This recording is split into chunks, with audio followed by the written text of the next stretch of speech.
Quien nos acompaña para nuestra próxima nota, y con ella vamos a hablar sobre diferentes temas, es justamente Jessica Pla. Permítanme leer parte del currículum de Jessica Lorena Pla, socióloga, docente, investigadora del CONICET y de la UBA. Vaya tema para hablar, sobre todo teniendo en cuenta los últimos acontecimientos en nuestro país.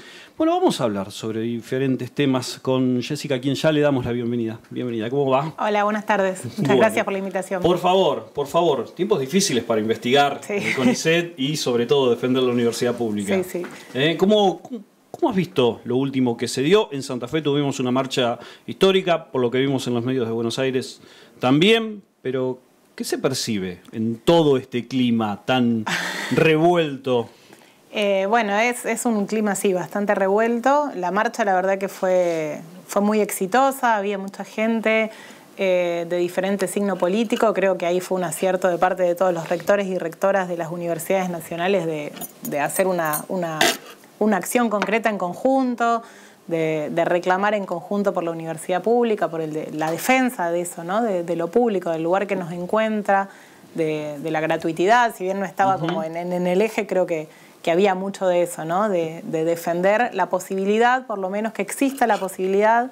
Yo siempre digo, el horizonte de posibilidades de poder acceder a la universidad como un valor. Y me parece que en un momento donde no hay, estamos, ¿no? Como esto de que se viene diciendo hace años de la grieta, creo que hemos perdido como un sentido común de sociedad, y esto de alguna manera creo que encauzó un poquito, ¿no? Hacia algo que defendieron desde hacía mucho tiempo que no había una causa, sí, sacando el mundial. Sí, bueno, claro, pero no es una causa política. Pero no es una causa digamos. política, exactamente. Sí. Hacía mucho tiempo que no había una causa política que aglutine muchas corrientes de alguna forma. La verdad que a eso iba, ¿no? Que pudo aglutinar partidos de diferentes ideologías, pero bajo esta idea de defensa de lo público, de lo común, de lo que nos encuentra. Creo que fue importante y que es un poco el camino, me parece que nos marca como el camino a seguir. Jessica, no tenés cualquier apellido, tenés un apellido Pla, que viene justamente por si hay alguien distraído. Jessica es nieta familiar directa de Norma Pla, referenta obviamente de lo que fue en los 90, la lucha de jubilados, pensionados, jubiladas y pensionadas también.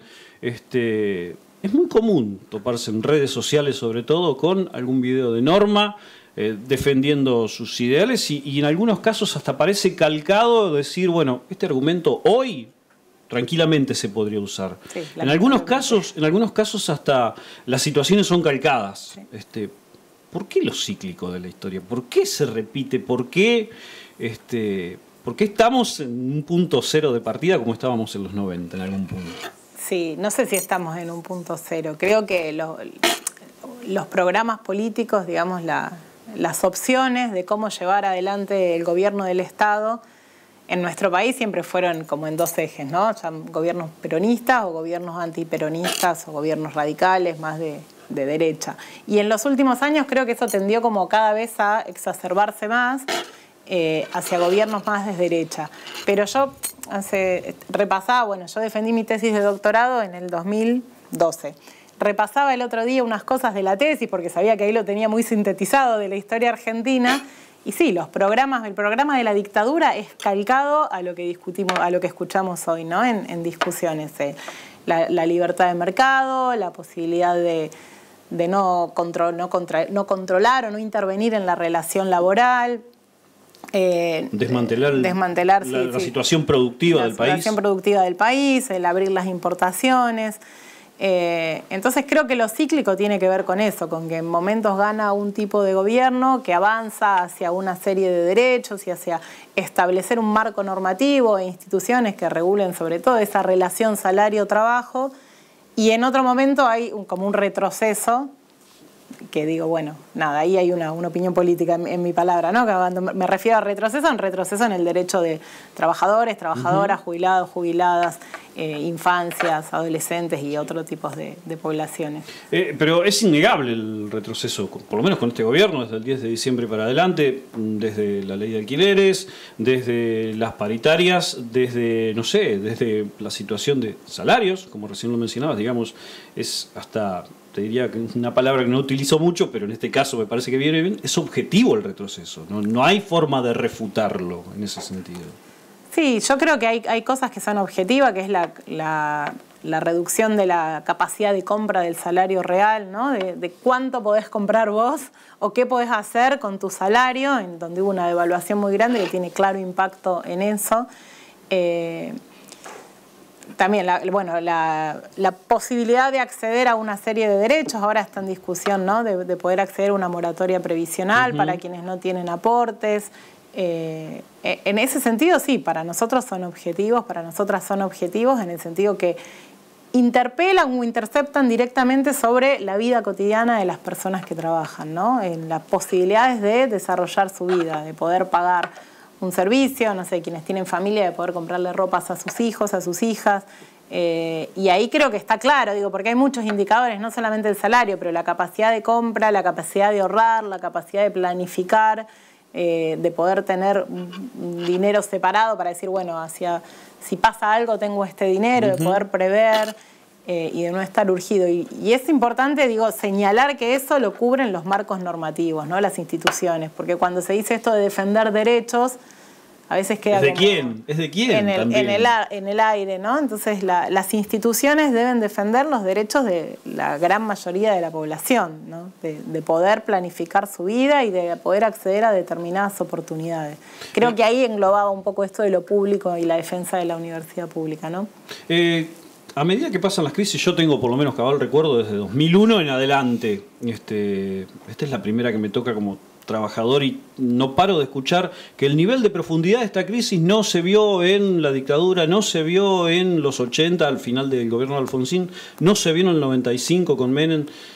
¿Es así también, digamos, que el nivel de profundidad de esta crisis no tiene antecedentes? Nosotras con los colegas y las colegas nos hacemos esta pregunta en el sentido de, yo creo que fueron como diferentes programas de gobierno avanzando en diferentes objetivos concretos, ¿no? Entonces la dictadura avanzó en el desmantelamiento más de la organización sindical y del movimiento obrero, que tenía mucha fuerza, y también del aparato productivo, ¿no? La apertura de las importaciones, los cierres de fábrica, y un poco los 90 completa ese programa económico, ¿no? Los cierres de fábrica, aparecen la desocupación como fenómeno, que en ese momento, hasta ese momento no había sido un problema, por ahí sí la informalidad. La expulsión constante del sistema vigente, básicamente. Claro, sí.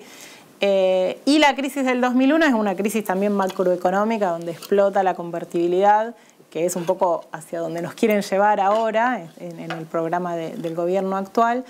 Creo que la diferencia, las hipótesis que nosotros barajamos tienen que ver con que todavía hay un piso de sostenibilidad de lo que se llama o se conoce como la economía popular y la organización comunitaria, no solamente los trabajos informales, sino también la organización comunitaria, que ya se acumuló mucha experiencia, digo, del 2001 son emergentes estos movimientos sociales y han acumulado 20 años de experiencia de organizarse, la pandemia lo puso muy en manifiesto, sí, ¿no? De las ollas populares, de atender las necesidades barriales, es como que estaban en guardia de lo comunitario. Entonces la hipótesis que se maneja o que manejamos es eso, que todavía funciona como ese colchón de la economía popular o de la economía social y de la organización comunitaria que sostiene la reproducción de la vida. La pregunta que nos hacemos es, bueno, ¿hasta cuándo? ¿No? Porque si tu salario no llega, no alcanza hasta fin de mes y cada vez es más gente la que va a demandar. Si al mes le sobra una semana, es complicado. Claro, ahí hay me parece que pasó muy poco tiempo de este gobierno como para todavía entender la crisis. No sé si eso es la crisis más grave, lo vamos a ver con el tiempo, también en la medida de las posibilidades que tenga de reestructuración del sistema productivo y de los derechos y de los marcos normativos que regulan estas cuestiones, que hasta ahora no han podido avanzar sobre ahí. El primer intento fracasó, digamos, entonces estamos ahí como expectantes.